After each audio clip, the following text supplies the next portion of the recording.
first thing I do when I get a piece of music is I just, try to let my mind wash over the piece of music as a whole to get this overarching view of what this piece of music is. If you have a recording of it, sometimes that can be very, very helpful. My piano skills are not great, so it's hard for me. I can sit down and work it out. It's hard for me to kind of hear and sense the song. It's sort of like conducting. I spend as much time worrying about where my fingers are go than I do worrying about what is the arch of this piece of music. So it's good for me if I can. I've gotten fairly good about sort of scanning the page, and just getting a sense that way. But to try to get this overview and to start asking yourself a few questions as you listen to it or work yourself through it, familiarizing yourself, for instance, with just what is the melody of this piece. What are the rises and falls of this melody? Is it a very angular melody?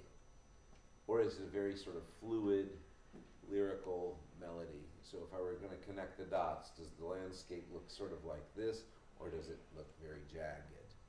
It's a good thing to know. It has a lot of implications for how I'm going to teach the piece and where the problems are going to be. So for instance, if we were looking at You Don't Know Me, and I'm just sort of, everybody, do y'all have that music kind of close by? And if we were just scanning the melody line, just looking at the piece of music, we'll do that with this piece of music. We'll just sort of do a little score study here.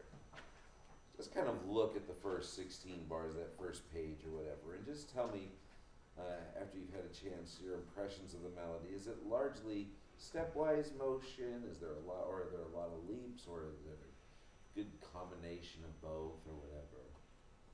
So just connect the dots on the lead line. How would you describe this melody? Fairly flowing, not big leaps, a few little leaps, a few little thirds, a few moments where things jump up. But it seems like once it's in an area, it sort of, hovers around there. It's got a few issues, like in the third measure in that melody, that descending arpeggio that we have. Okay, that might be a little, flag for me, but yeah, okay. And just to get that overarching thing, if I can hear it or play it, hearing where the harmony is.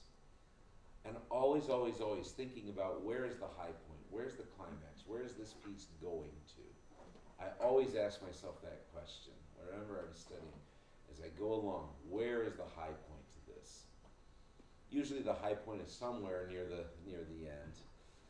It's very difficult. I don't know any songs, frankly, where the climax is close to the beginning, because can you imagine an entire song of denouement? It would be impossible. So things usually build to some place and then they come down.